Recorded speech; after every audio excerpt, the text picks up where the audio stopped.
It's a long trip. Okay, hello there. I'm your Mamelu. Please like and subscribe to our YouTube channel, Katribo Studio. If you want me to continue this advocacy, do you want me to continue this advocacy? Meanwhile, I will be launching my new feature episode. Make sure to click that notification bell to be updated. Okay? Yes, yes. So, kamusta din ha? For our topic, advocating for senior citizens in the Philippines, the Office of the Senior Citizens Affairs and the National Commission roles. So, during my episode 25, I talk about Republic Act 9994 or the Expanded Senior Citizens Act of 2010, right? So, for those who haven't watched it, I will place the link on the description below for you to check it out. Now, let us learn about Republic Act 11350. Are you ready? Are you ready? Huh? So, let's just journey about this and also continue to learn, no? Because we are not old to learn something that can help us. So, the 10th Congress regular session held in 2018 enacted Republic Act 11350, known as the National Commission on Senior Citizens Act. This act created the National Commission of Senior Citizens under the Office of the President, aimed at providing assistance and support to senior citizens in the Philippines. The Commission's functions include ensuring the implementation of laws, programs related to senior citizens, formulating policies for their well-being, conducting awareness campaigns, cooperating with government agencies, representing the Philippines in the international forums, and more. Okay? So that is Republic Act 11350. The act also abolished the National Coordinating and Monitoring Board and transferred relevant functions from the Department of Social Welfare and Development to the National Commission on Senior Citizens. Okay, so you get it. The National Coordinating and Monitoring Board has been transferred to the National Commission on Senior Citizens from DSWD. Additionally, it provided for appointment of a chairperson and commissioners, their qualifications, organizational structure, and appropriations. Now, let us try to understand the roles of the Office of the Senior Citizens Affairs and the National Commission on Senior Citizen, because sometimes on the ground you get confused, no, of the roles of the OSCA. Is it the role of the OSCA or is it the role of NCSC? Okay. So, number one, ensuring implementation of laws. These agencies, the OSCA and the NCSC, ensure the effective implementation of laws aimed at providing benefits and privileges to senior citizens and play crucial roles in overseeing the enforcement of legislation and safeguards of the rights of the senior citizens. No, you remember there are always a complaint on the senior citizen discount, their access to medicines, the requirement that there is that passbook that has been required by a lot of ano no mga stores, especially pharmacy, to require them, and also all these prescriptions. So this can be helped, no? This is being discussed by these agencies, and to ensure that there's also a full understanding of the senior citizens, no, as to the requirements, especially they are more concerned on really on buying their groceries and their medicines. So all the other laws and the senior citizens discounts, because there are stores as of now, because I travel, and then there is one hotel, he said na they do not give senior citizen discount because they are on promo already, the rates are in promo. But it's quite amazing because we went to another resort or lodging place, and then I said we are three senior citizens, and they give discount. So I think that is from my experience, that is also one area that we can we can look into why they are not giving the senior citizen discounts. No, so by experience, there are still some stores that are or merchants that does not recognize this. So we simply have to make this information and feedback also to these offices. Number two, coordination and monitoring. Keep the word coordination and monitoring. OSCA and NCSC coordinate efforts among various government agencies, local government units, non-governmental organizations to ensure that senior citizens receive the benefits and services that are entitled to them. Imagine, uh, I have one experience. There was a senior citizen that was apprehended for anti-littering law, and then also the enforcer was reminded that the offender is a senior citizen.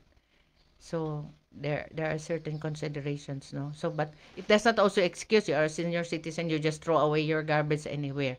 No, but this kind of considerations that we have, imagine that seat, you can I saw also no, there are stores that really designate parking areas and seats, and also for senior citizen. So these are some coordinations because the LGU gives the business permits. So are they compliant to the Senior Citizens Act and compliance also to the laws that protects the welfare and benefits of senior citizens? Okay? So they monitor the implementation and service address these issues and gaps in delivery. So that is very important that we have to give feedbacks, and then sometimes others use it on the social media, to really air their information. So before and now there's quite of difference because of the presence of the social media also for feedback for public opinion and public netizens, we call that the netizens. Number three is providing assistance and services. OSCA serve as the frontline service centers. Remember, the frontline service centers at the local level, whether they are in the municipal and also on the city level. Providing assistance, issuing identification cards, and facilitating access to benefits and privileges for senior citizens within their communities. They act as a direct point of contact for seniors seeking support and guidance. Because just like here, we have the social pension that is being taken care of by the DSWD, and then also the city social welfare.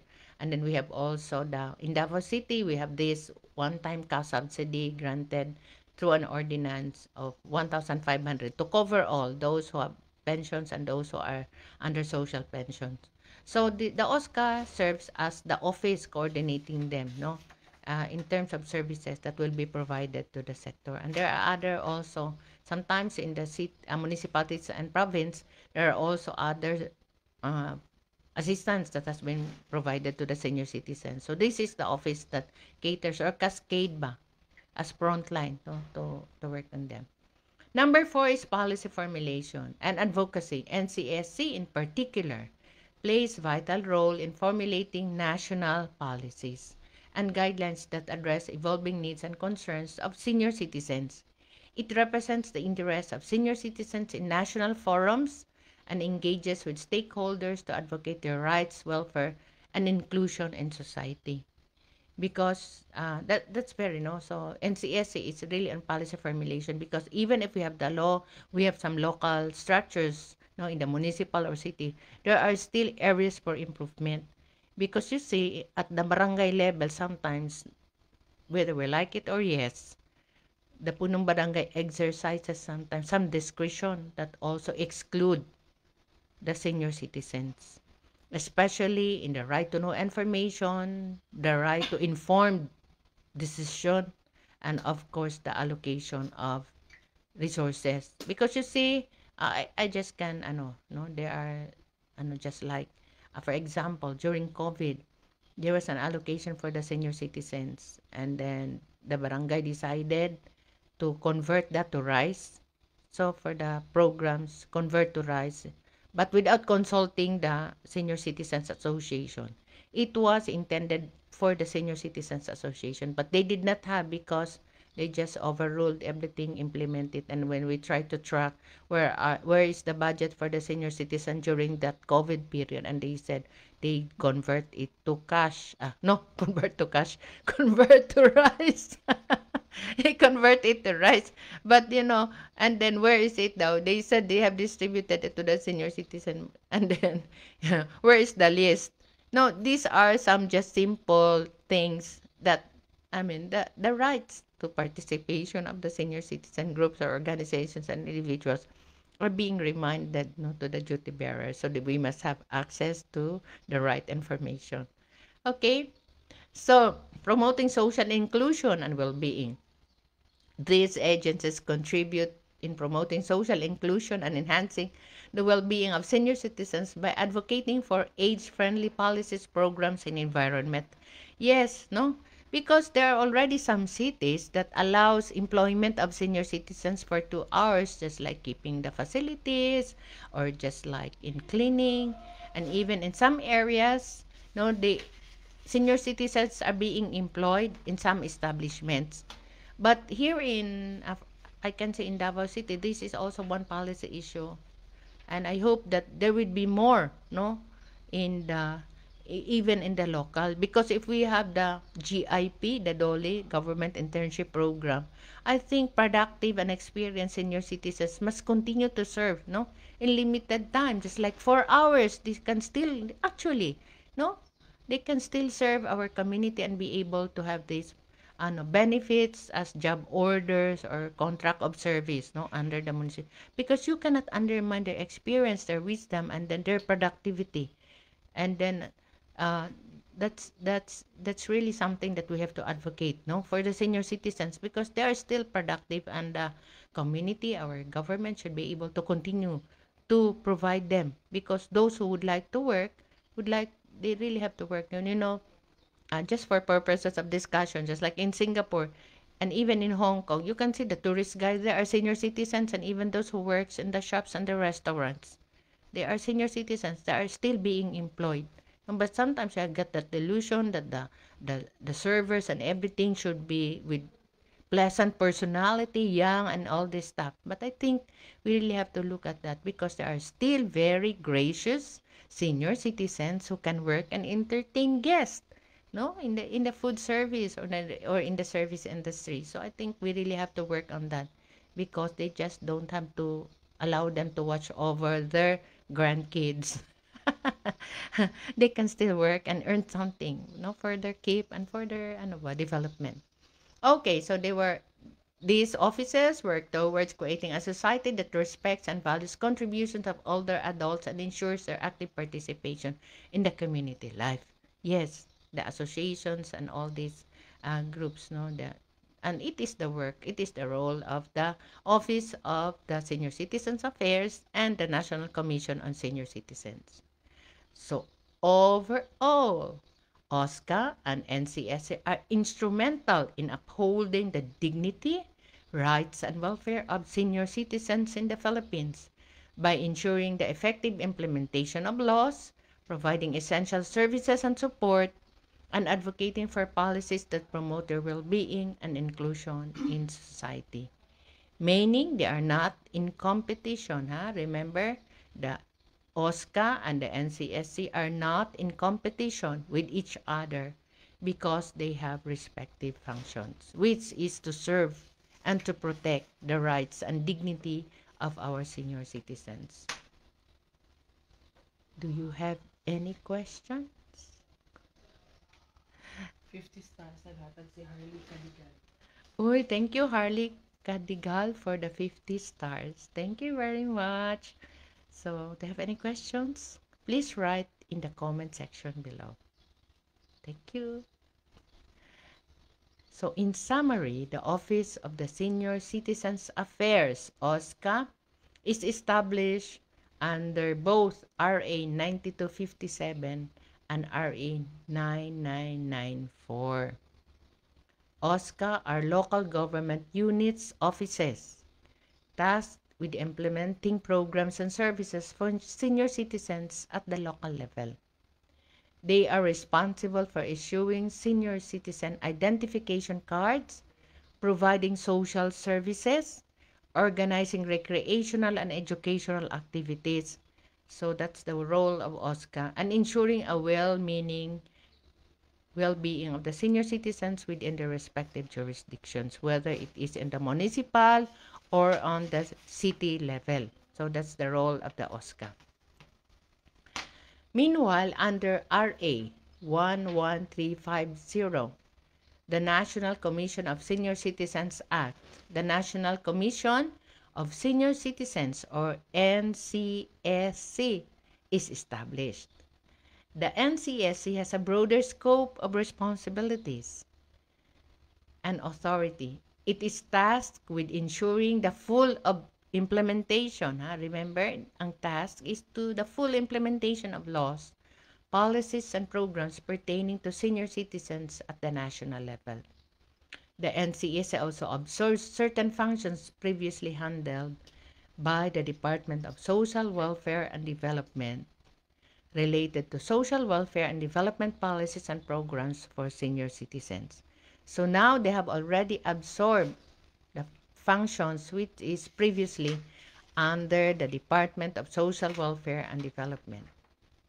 According to Manila Bulletin dated March 14, 2024, Senior Citizen Commission officially takes the task of implementing assistance program for elderly. So assistance program for elderly is now under the Senior Citizens National Commission on Senior Citizens. The Department of Social Welfare and Development, DSWD, on Thursday, March 14, formally handed over the implementation of the assistance to older persons. In acronym, it is called ATOP, Assistance to Older Persons, to the National Commission on Senior Citizens, the government body mandated to lead the projects and programs for the elderly.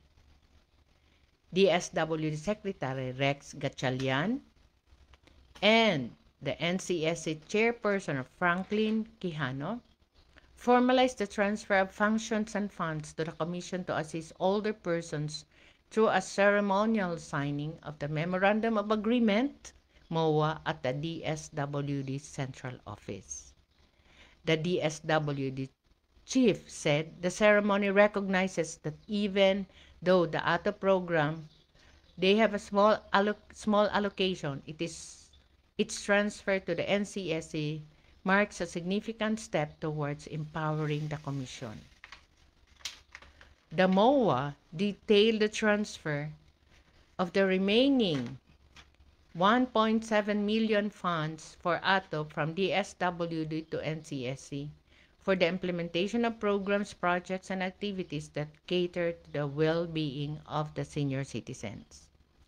The ATO leads various initiatives such as backing the Senior Citizen Sectoral Council of the National Anti-Poverty Commission, organizing the Elderly Filipino Week on a national and regional scale, supporting the Federation of Senior Citizens Associations of the Philippines Incorporated, and so overseeing the Regional Coordinating and Monitoring Board and the Regional Interagency for Senior Citizens. Gatchalian added that DSWD is currently working on additional programs for the elderly, which will eventually be handed over to NCSC. So, please share this video to your friends, family who might be in need of this information.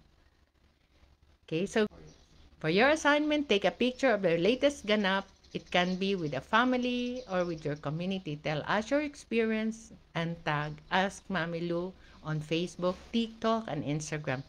You can also scan my QR code to keep the latest updates on my social media. So I really have to, for the hit there. So Sarah, Ma'am Sarah, you have an assignment, ha?